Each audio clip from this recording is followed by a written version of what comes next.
Welcome to Navigating Love and Immigration. I'm your host, Megan Pastrana. Falling in love is exciting. Maintaining a healthy relationship takes work. And when you're going through an immigration process, you are faced with unique challenges. This podcast is for anyone in a cross-cultural relationship who finds themselves lost in the labyrinth of U.S. immigration. We will interview relationship experts, explore the stories of real couples, and provide important tips on starting the next chapter of your lives together.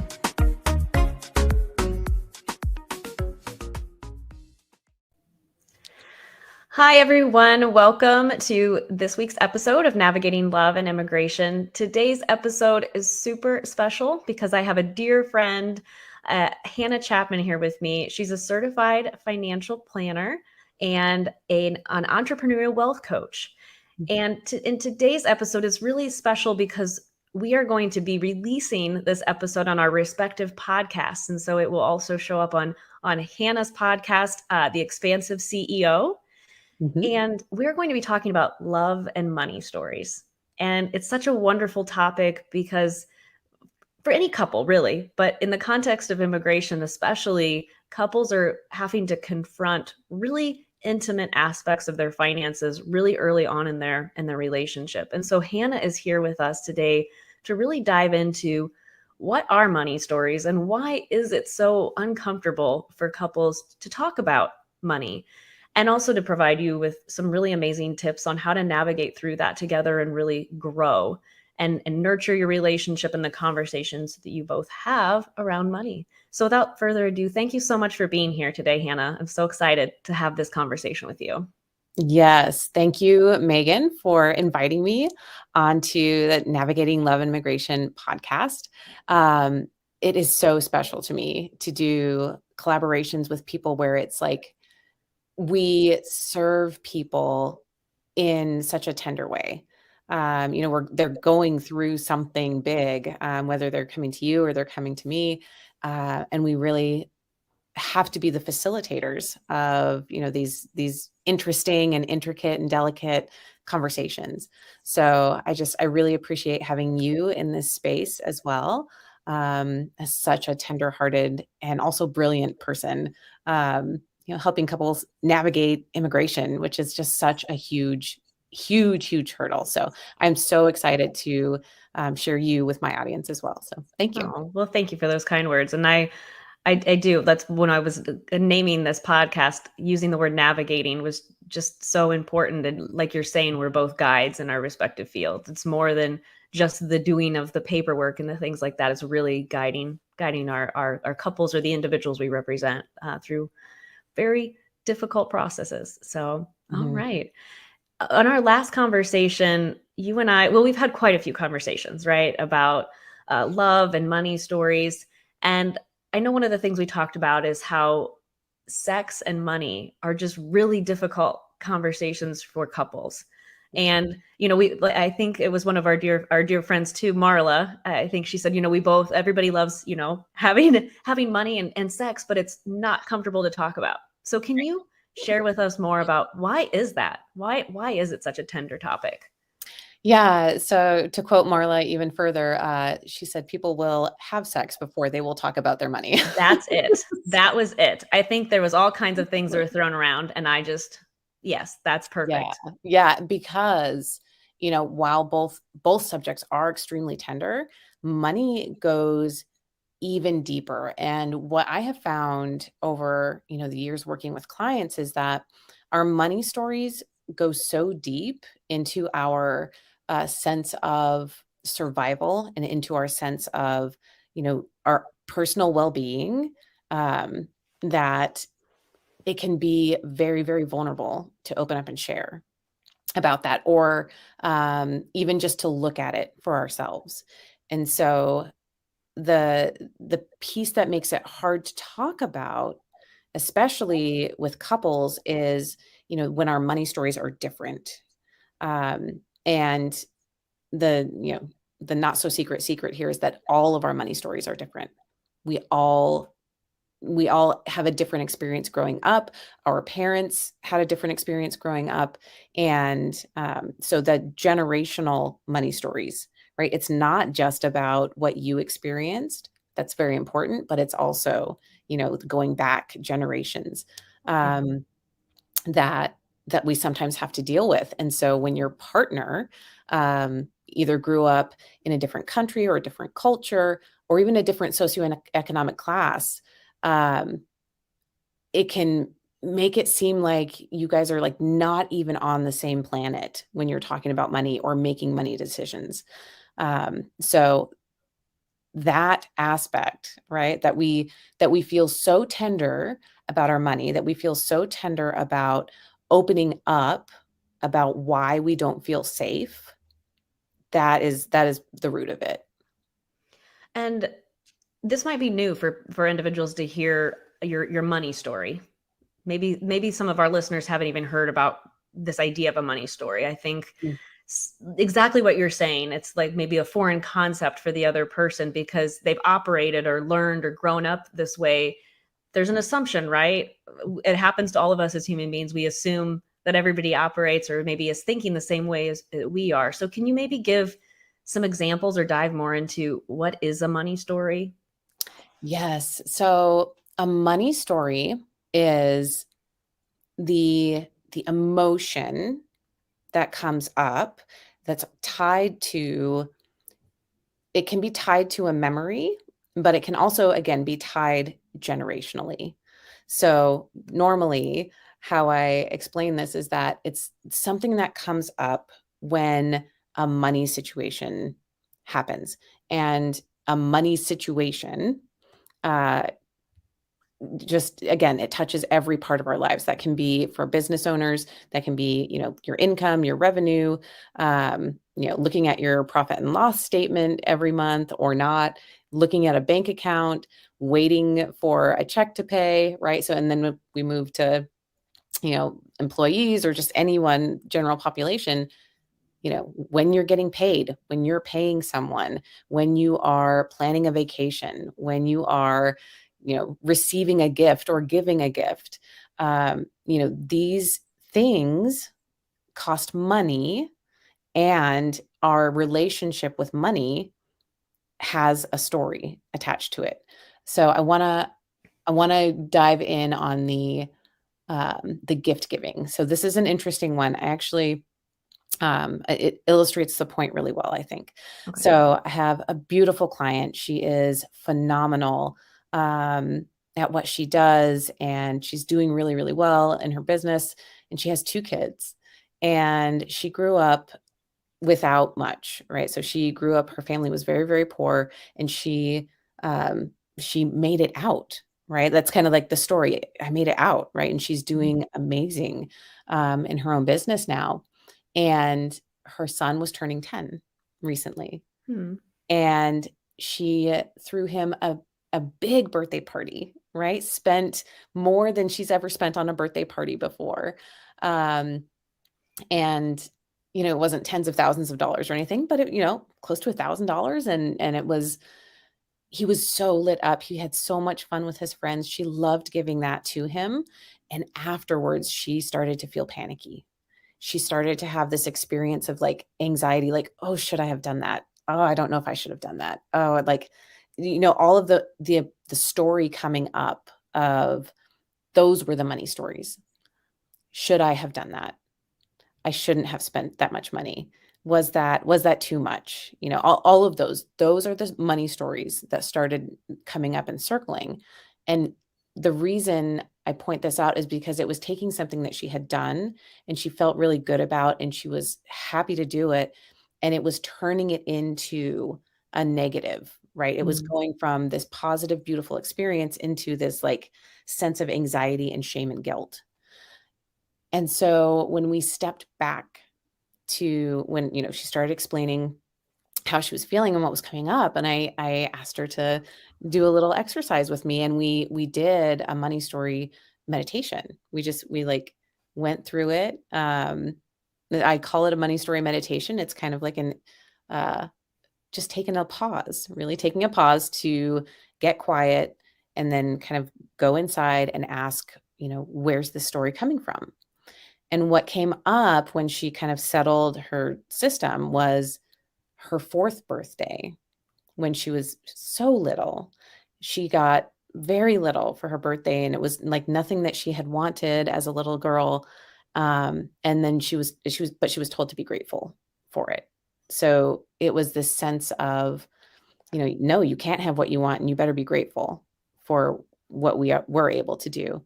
And, when we can look at that as an adult and say, oh yeah, kids should be grateful. Okay. Yes, we can conceptualize that. But when we put ourselves in our 4-year-old body and feel the feelings of a little 4-year-old being just devastated, um, there's so much more compassion we can give ourselves. And when she had that memory surface and was able to re-see that, it was that the shame and the guilt were tied to that space, those other voices that were saying, like, you don't need that much. You don't have to have a big fancy birthday party. You can just be happy with what you have. When for her, that wasn't the case. And so when we kind of brought that back up and talked through it, it also connected to, she's turning 40 this year, and she wants to celebrate her own birthday and kind of give herself the experience of, yes, I can have what I want, because, and here's the real key. On the money side, on the data side, she can absolutely have the birthday party that she wants. She Mhm. could, fly to Europe and with, her girlfriends and go have a great time. Like, she can do those things. Like, the money is there, just like the money was there for her son's birthday party. But it was the stories that were coming up, the emotions that were coming up, that were starting to tell her, no, you were wrong. This was bad. That were not the truth.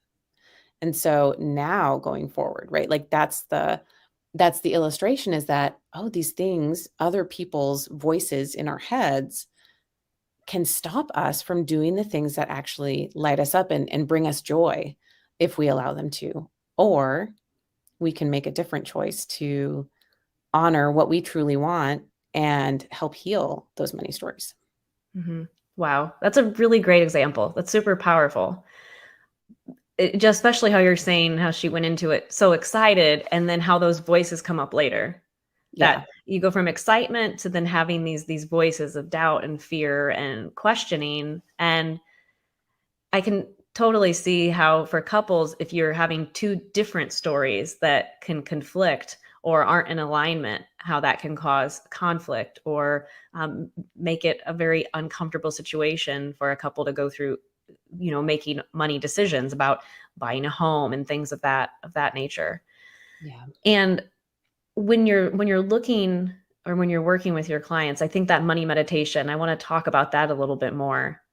When an individual really thinks about it and takes time to sit with it and figure out maybe the root of where these money stories are coming from, are you able to kind of elaborate a little bit more about what individuals can do? Because it's not something that's going to just go away overnight, right? It's something that's going to keep happening, probably, right, until it's fully healed. Or tell me more. Yeah. I'm going to say yes and no to that, because um, there are times when, yes, you are going to keep revisiting, something for a while until it's healed. But there's something that I have learned over the last couple of years that I have found to be very, very true for myself, and for a lot of my clients as well, that what you resist, so what you Mhm. resist seeing, what you resist healing, will persist. What you Mm, resist persists. yes. It's going to keep being there, like a thorn in your side or a thorn in your heart, if you keep resisting looking at it. Okay. And what we look at disappears. Yeah. So what we resist persists, and what we look at disappears. And in the context of healing, what's so amazing is that sometimes it really is just seeing the story once. Sometimes that truly is actually what happens, is that story has just never been acknowledged before. You have never actually connected those dots. And it's like, once those dots are connected, you can see it's like all of a sudden fog is lifted. All of a sudden you're like, wow, I was making choices based on, my grandmother's voice from when I was 4 years old, and I don't want to make that choice anymore. So there can be an element of like accepting that and moving forward. Mhm. And what can seem like, oh, we're doing the same thing again, is that sometimes a similar thorn, right, will come up. And so it will feel similar, but it will have a different nuance, Mm. right? So it won't be exactly the same, but the beautiful thing is you practiced it. So you get this thorn out about the birthday party, and that heals, and you're like, "Oh yeah, I can celebrate my birthday. I love that." And then something else comes up about wanting to buy yourself, a celebratory piece of jewelry, right? Or go out to a nice dinner, right? So that's a similar story. And there might be something else, another thorn that kind of comes up from Mhm. that. But now you've cleared this one about the birthday party. So now this one about, treating yourself to something that you actually really want, you have practice with that. And then you can let that go a little bit faster. Um, and so, yeah, there's this, the way that I move through it in the meditation is that it's an awareness That's exactly the first. word that was sorry to cut you off, but yeah, it's exactly the word that I had in my mind. Just the Mhm. awareness and a willingness to look Right. at it. Right. Truly the awareness to look at it and then accept it. Yep. That's sometimes that is all it takes. Sometimes the acceptance part, accepting that is the part that we resist. And so if you resist accepting it, yes, you might have to Mhm. bring that one back up. But even just the awareness is a humongous first step, because the awareness, what that means, here's the other step of that. The awareness, once you have it, you have it. Mhm. You don't undo awareness. If you resist accepting, that awareness will pop up here and pop up here and pop up here and pop up here, and you'll just keep being aware of it until you accept it. It's almost like, when you really want a red Corvette, and you're Mhm. like, "Oh, I really wish I had a red Corvette," and then you start seeing red Corvettes everywhere. The red Corvettes Ah. were always there. They weren't ever not there. It's just now you're aware of them and you're seeing them. Mhm. And so our money stories are the same. If you can be aware and accept it and integrate it right away, you're done. Yeah. So I'd like to talk more about. So this example was amazing, right? But so now let's kind of go into in a couple Mhm. where there's more than two different money stories. There's lots of different money stories from the past, like you're saying, all these different thorns. So are you able to speak to maybe an example of when you see kind of money stories collide, for lack of better words, or and kind of what can couples do when that happens? Do they come to that awareness, do a money meditation together, or speak a little bit more on that? Yes. So, I mean, as again, we could even still use the birthday party example, right? Sure. Like if someone had a family where they always did Mm. great big birthday parties, right? That's the norm, right? So let's say, yeah, mom and dad's family always did great big birthdays, and mom's family did not, right? They didn't have that kind of money. They would do little family parties. You'd get, maybe one present, and that was great. Over here, they would get 10 presents and have, 10 friends over and do big sleepovers and all this. So, I mean, you can probably already start to see what money stories, right? What money stories are going to come up here. Dad is going to be like, let's do the big birthday party. Let's rent the bounce house. Let's do, go to the trampoline place and buy for everyone. And mom over here is going to be like, that's $300. That's $45. The present is $100. Like, and she's going to be like adding up every single cent and feeling Mhm. panic inside. And so what's the fight going to be? Why do we have to do this? He doesn't need that big of a birthday party, right? And then the dad saying, I just want him to have a special day. Mhm. This is what I remember from growing up, and this was so special to me. And those are both money stories, right? And it's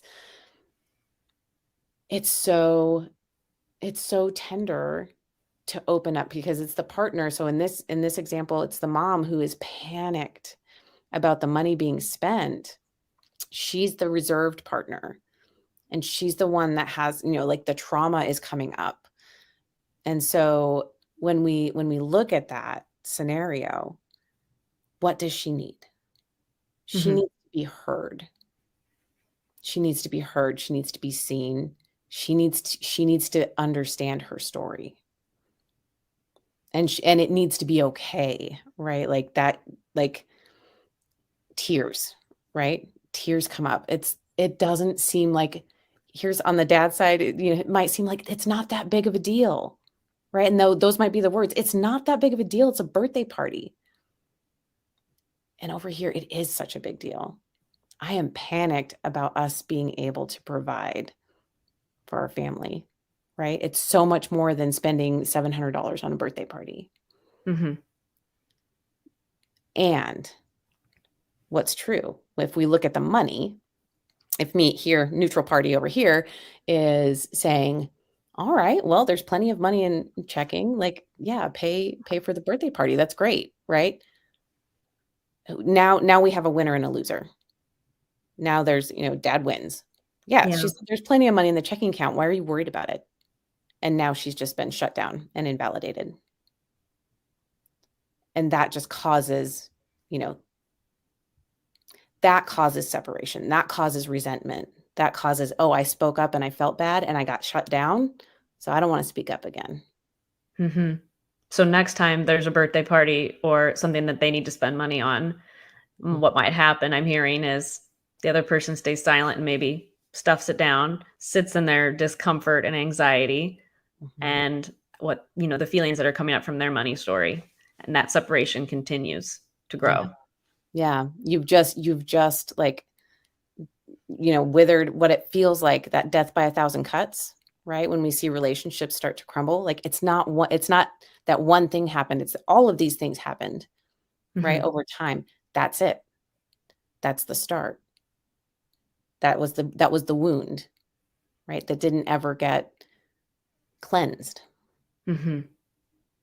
And so how would we talk about that differently? We would ask, what's coming up? Let's dive into this. Let's see. Let's look around gently.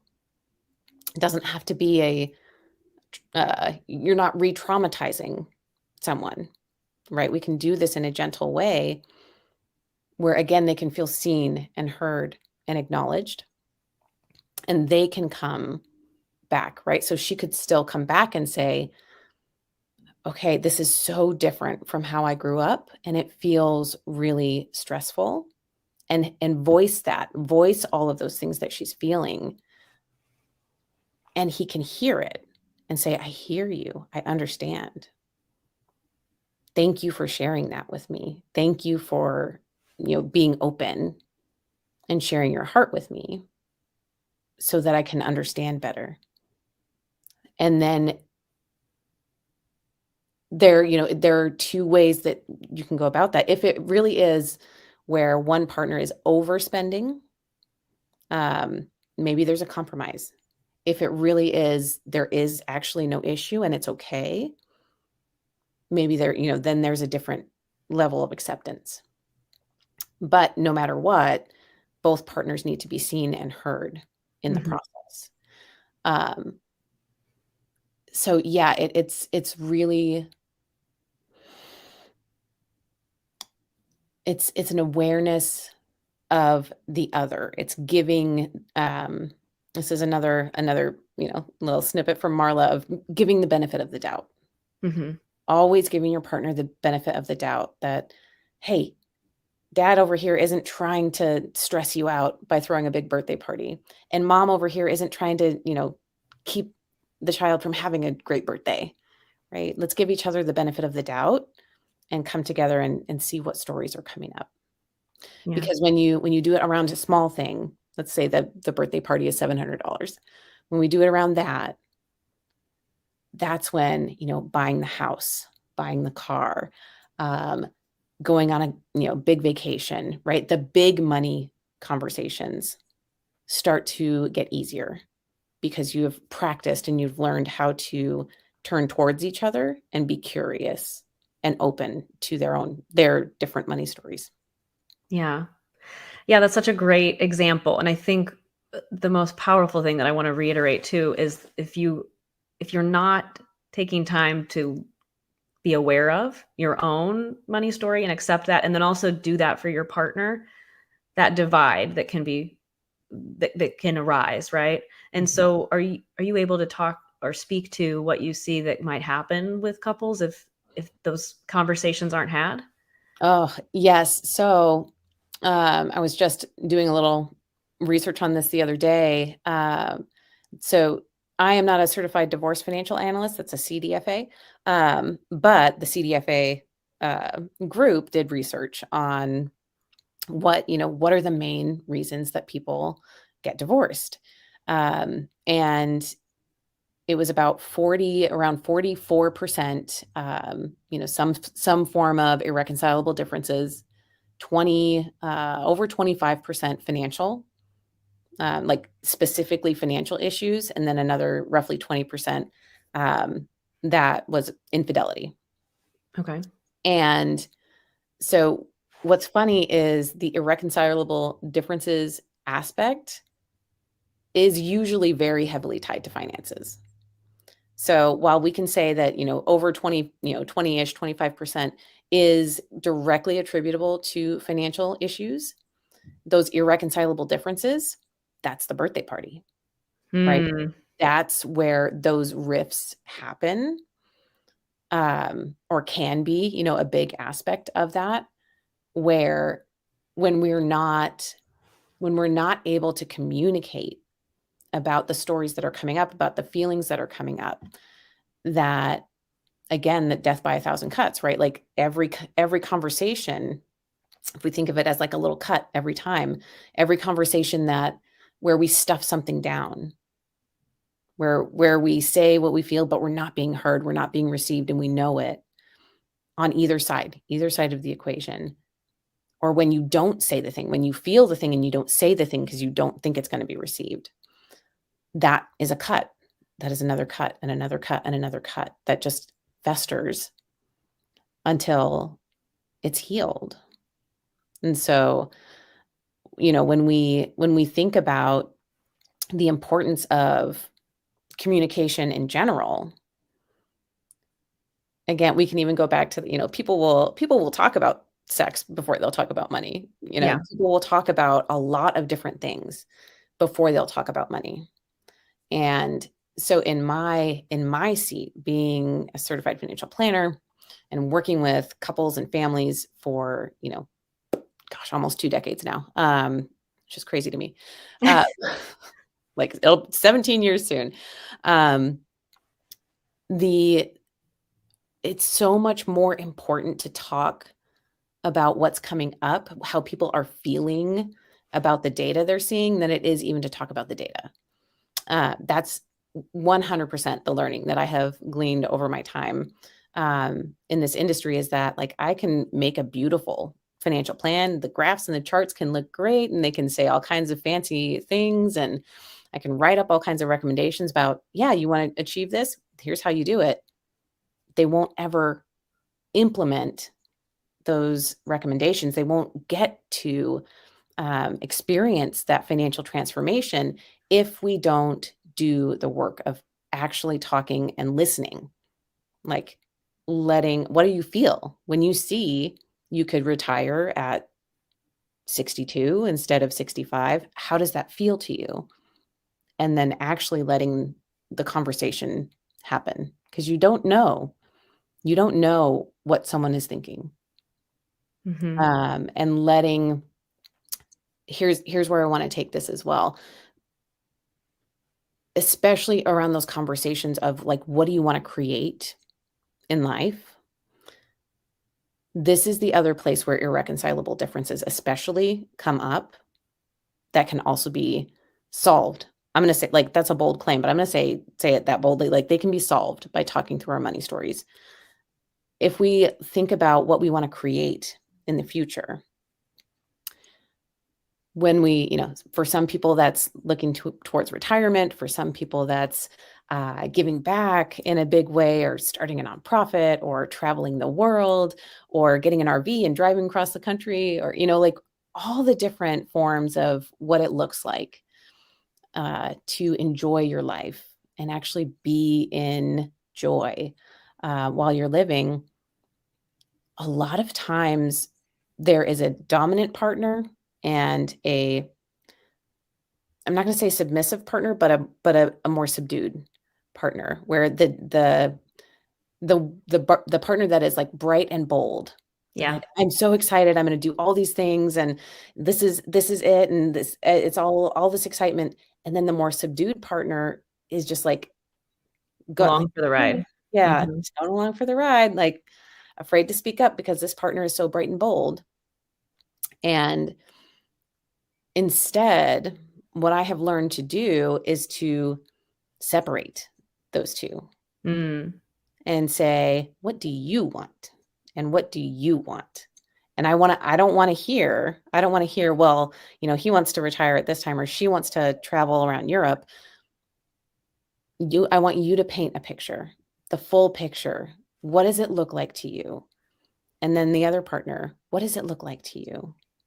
Let's paint all of your pictures separately so that you can start to get to know each other better. Because a lot of times we have, there's like this cultural sense of like, okay, when you're married, you have to just do the things together, Oh, right? I'm so glad you mentioned that, because that's exactly all of the things that you're saying, especially in the context of immigration. Immigration for couples has this very old-fashioned way, not 21st century way of looking at relationship evidence. And immigration really sees that couples who have joint finances together, joint bank account statements, everything joint, everything together, exactly what you're saying, Mhm, that's preferred. Immigration thinks that like this is their cookie cutter, like everything has to be joint, you have to have everything together for us to believe you have a real relationship. But I hear a lot of couples saying, we want to do things together, but we're also our own individuals, own individual people. We want to continue to be individuals and have this union. And so exactly what you're saying with, yeah, having things combined that way. And then if, and I see that as well with, like you're saying, a dominant party and then like another individual who is like subdued along for the ride. I see that in the context too of the immigration case where somebody kind of takes the lead on the process. And so I could see that could show up too in the financial aspect. So mhm. yeah, tell me more about what does that do when everything, like if couples put everything together jointly financially. There, the thing that comes up most often is one or both partners. This is, again, it's not that one person is doing it wrong and one person is doing it right. Sure. It's that one or both partners feels that they have zero autonomy, Yeah. and that breeds resentment. Just plain and simple, it breeds resentment when a partner feels that they can't do anything. They can't have anything that they want, um, or do anything that they want that's different from what their partner wants to do or have. And our individuality, that's that's what brings people together in the first place, right? There was a spark of individuality that you were drawn to with that other person, and that's why you're together. It's not because they're a mirror reflection of you, Yeah. right? Like, we all have mirrors. We can just sit and stare at ourselves, if that's what we want, and then go buy your own stuff, right? Like, just do that if it matters that much to you to have someone who is exactly like you. But it was the individuality in the first place that brought you together. Mm. And so when you when you literally combine everything to the point of neither of us can make a financial decision on our own, that starts to breed resentment in a relationship. And that's not to say that that can't happen when you have joint finances. Sure. Um, so like in my case, I'm married to my high school sweetheart. We've been together for 21 years almost. Oh, Right. It's been a long time. No, we've been together for 21 years. It'll be 22 years in August. There we go. that's awesome. Um, and so we grew up together, right? And so like our finances have been joint since the beginning, right? And so I speak from experience on both sides, my side and his side, when I say when we can't make financial decisions on our own, it breeds resentment. Yeah. And so when you think about if people come together when they're older, when they're already established in their careers, when they've already had, like their own financial lives have been taking care of themselves, like, that's a tender, like, are we really gonna just like get rid of everything separate and just go fully together? That gets really interesting. There are a lot of conversations that come up around that.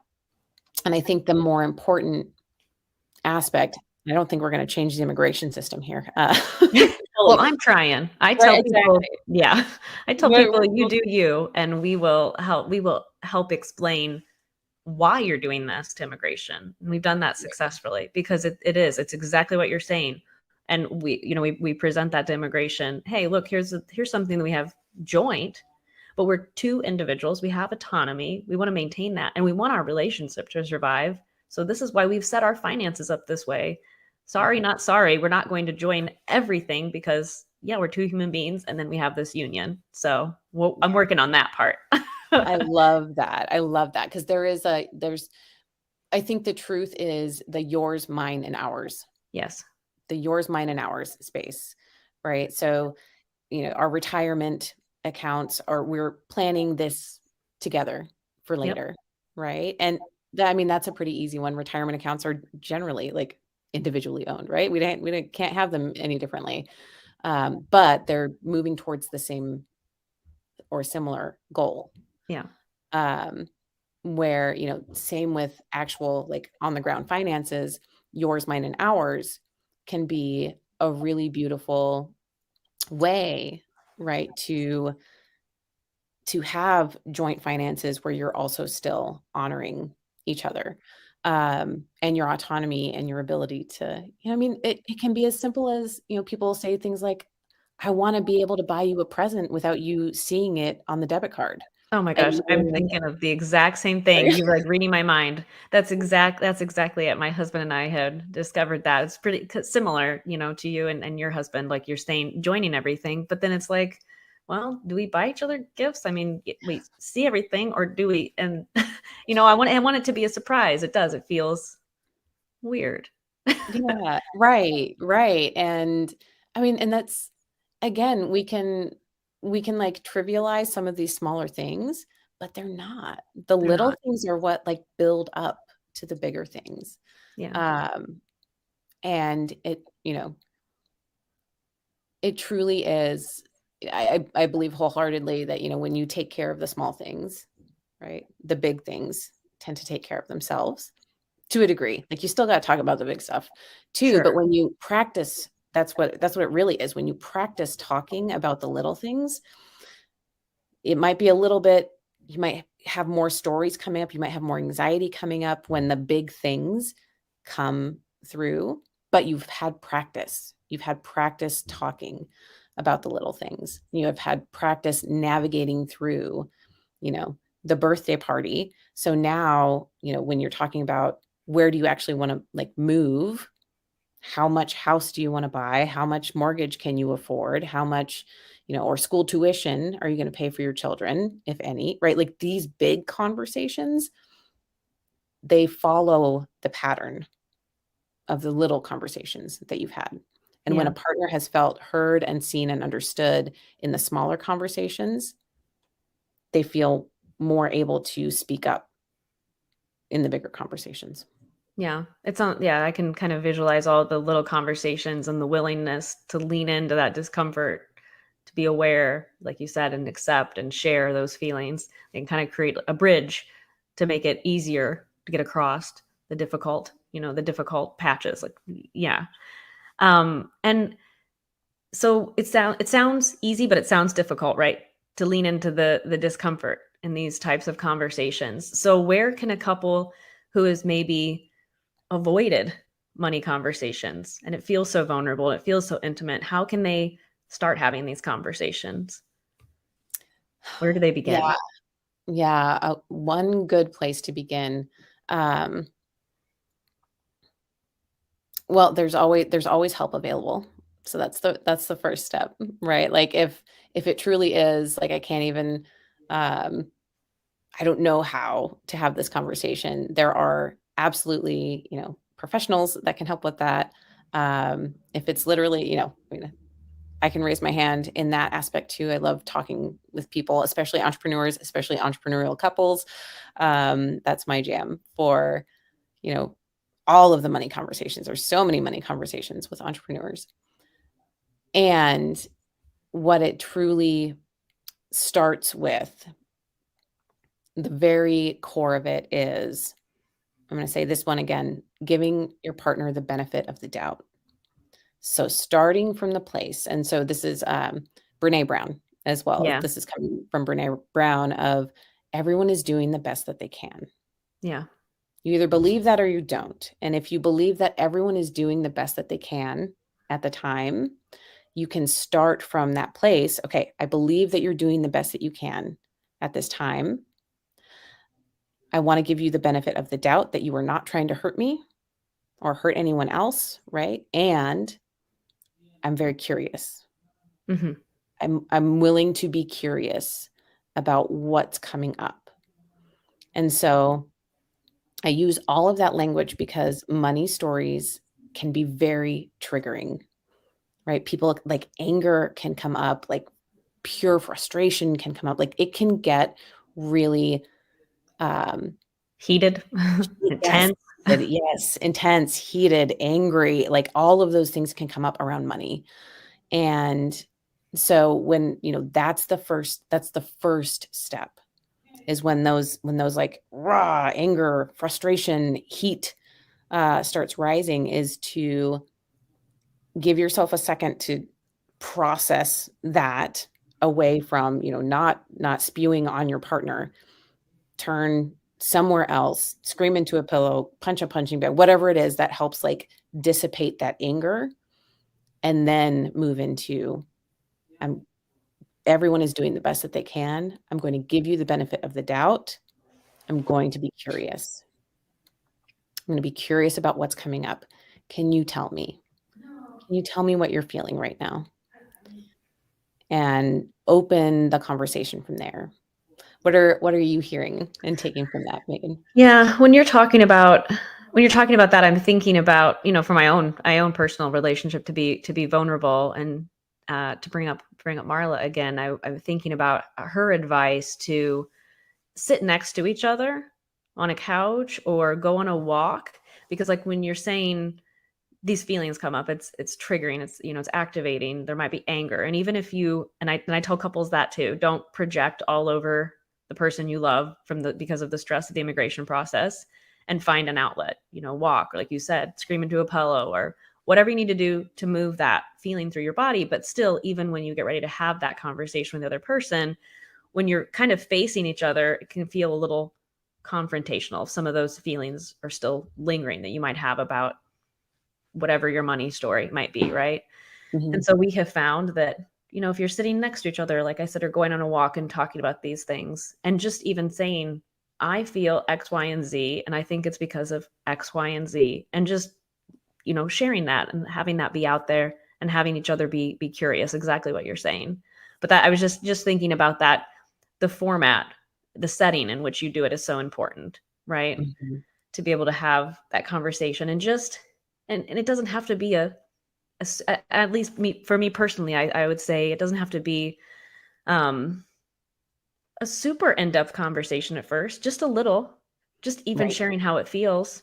And you don't have to, like, one of my things that I always say is we don't have to solve all the world's problems today. We can start just a little with some of the surface stuff, and then Mhm. continue that curiosity, day by day. So I think Oh, it's that's so good. Yeah, I didn't mean to cut you off. That's no, so please. good because there's we have a similar personality, I think, Yes. in that, like, That's probably why we wore the same color today. right? I know, right? Like resolution. I just want resolution. What's the resolution? What's the answer? Let's just Oh, get to the yes. answer, right? And leaving open loops, right? That's what we call it. When Yes. they're those loops are just open. Like I just want to go Uh-huh, close uh-huh. the loop down. But that's not how life works. No, and I try and try as I might to make everything quote unquote perfect. I know there is no such thing, but yes, to just letting it be unclosed loops and just letting it grow and develop and evolve. But I think just something it's what I'm hearing too from you. The question, that I had asked was, how can couples start having these conversations? You don't have to make it onerous. It can come up next time it comes up and you feel the feelings. Just the first thing is just be aware, right? Is what I'm Mhm. hearing from you. And then a willingness to get curious and investigate and maybe lean in and share just a little bit about how you're feeling to just start that dialogue is what I'm hearing Mhm. from you. Yes. And so that's two sides, right? So something's coming up and I'm feeling it and I'm sharing it. Yep. And that takes so much courage. It does. So much courage, I speak especially from experience. me too, me too. And on the other side, right, even for my husband, it's the same. So here is one last peek into my marriage as well, is that I would not share because I was afraid that he would shut down. So his pattern would be to, if something is wrong and I share something is wrong, he goes inside. His anger like turns inside and he shuts down. And so I'm afraid to share because I'm afraid of him pulling away, right? Mhm. The abandonment wound. Yes. He is afraid to share because if he shares what he's upset about, I have been afraid to share what I've been upset about. So he shares what he's upset about and says, "I'm upset that you did this thing." And I say, "Well, guess what, buddy? I'm upset about these 5 things that I didn't tell you about because I didn't want you to get mad and go away, but now you're mad at me, so I'm just going to let it rip." Yep. With all the dates and times and this is what happened and he just like, "Whoa, whoa, whoa, whoa." Right? So it was like, I'm going to sling an arrow. All right, I've got a volley. Right, gotcha, right? And it's so we're talking about the same issues, and, like, we were both afraid to say the thing for different reasons. And so this vulnerability, this courage on either side, the courage is to say the thing, and then the kindness on the other side is Yeah. to receive the thing without the volley of return. And that can be, okay, for me, oh my God, so difficult. So difficult to practice, right? And to learn. And yet I was able to unlearn that Yeah. through conscious choosing, becoming aware that that pattern was so damaging that he would not open up about things that were upsetting because I would just return fire. Yeah. And so, like, receiving. What do you have to say? I will receive it. And both of those things take courage and practice. Definitely. And one final thought of what I'm hearing from what you're sharing too is I am thinking that maybe couples are going to think, well, we both have to be on board with this. But I think the truth is these conversations can really kind of start with one person, right? Mhm, That what I'm hearing from you is you decided like what is it that I need to do? I need to be willing to share and then also I need to be willing to receive without giving that volley. So mhm. there's what I'm hearing from what you're saying is it just takes one person in the relationship to make that conscious decision. And then with mirror neurons, maybe, you can both get on get on the same page, right? And start having those deeper conversations. So, That's so wise. Yes, because that's the truth. And the other half of that truth is that that's all you can do. Yes, yes, exactly. Because I hear from couples a lot, well, we both have to go through this therapy or this, therapy sessions. We both have to do this. We both have to be on board. But really that's all we can control at the end of the day is ourselves and our own emotions and how we show up. So that's super powerful. I Yeah. know I know that there was this really amazing interview with Michelle and Barack Obama, and I remember she was saying, "Well, we went to therapy, and I sat down and I was like, tell him all the reasons he's wrong, and that it was actually focused on what she needed to do and what she needed to work on." And so I always think about that that's really all we can do, right? So Yeah. well, I could talk to you forever. And Yeah. this is extremely amazing advice that you've provided. I know this will be very helpful for all of the couples who are listening, or even individuals, right? For that matter, to start to look at our own money stories. And tell all of our audience, how can people get in contact with you, learn more about your work in the world? And do you have any special events or anything coming up that listeners should be aware of? Yes, yes. Thank you for asking because um, I adore working with couples. And so we talked about this a little bit. There's just so much. And just by nature of the work that I do as a financial planner and a wealth advisor, a lot of my clients do come as a couple.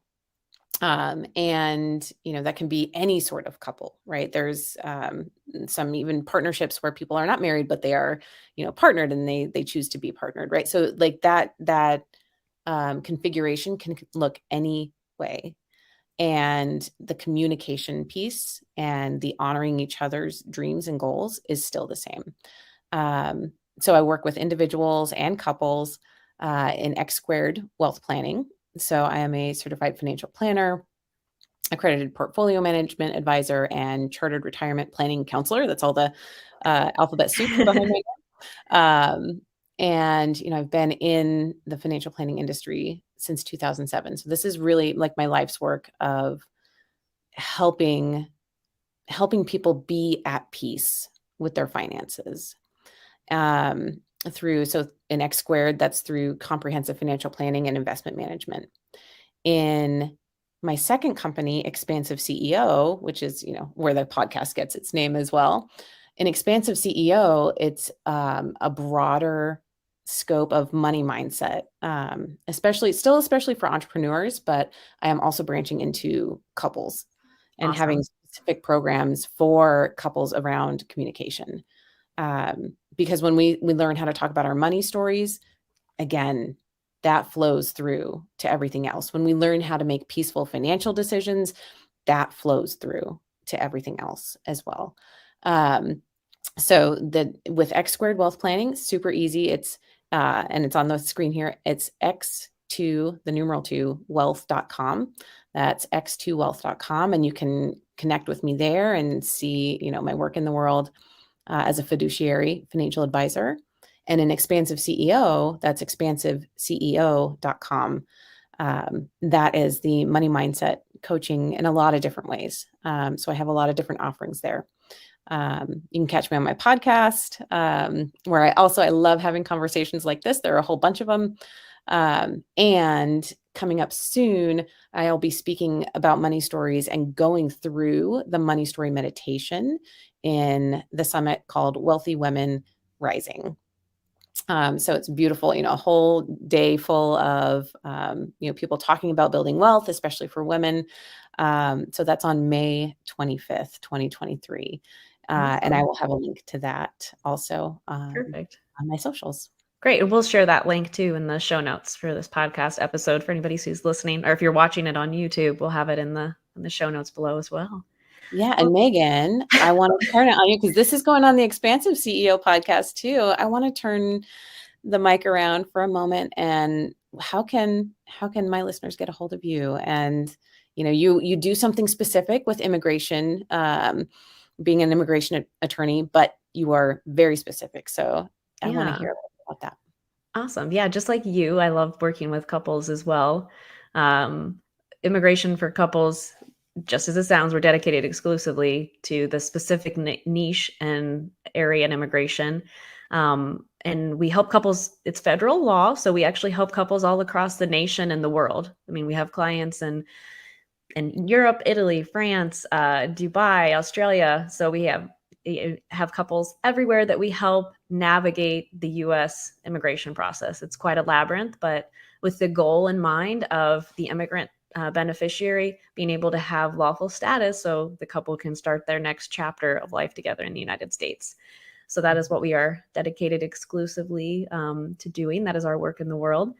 And we do it in a way where we want couples, like I said earlier, we want to be a guide for couples. We want to be by their side and help them navigate all of the nuances and all of the feelings and everything that arises in the process.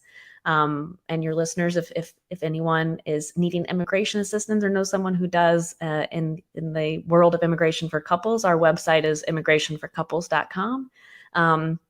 And I also have the Navigating Love and Immigration podcast and a free resource center and a whole lot of great resources on the website that individuals who, whether they're just starting out or in the middle of their immigration journey, can check out. So yeah. So beautiful. Thank you. Yeah, and thank you too. This has been a great conversation. I think it's so important. There's just not enough information, I don't think, in the world for couples to be able to have these conversations. So this was such a powerful and important conversation today. So thank you so much for your time. Thank you.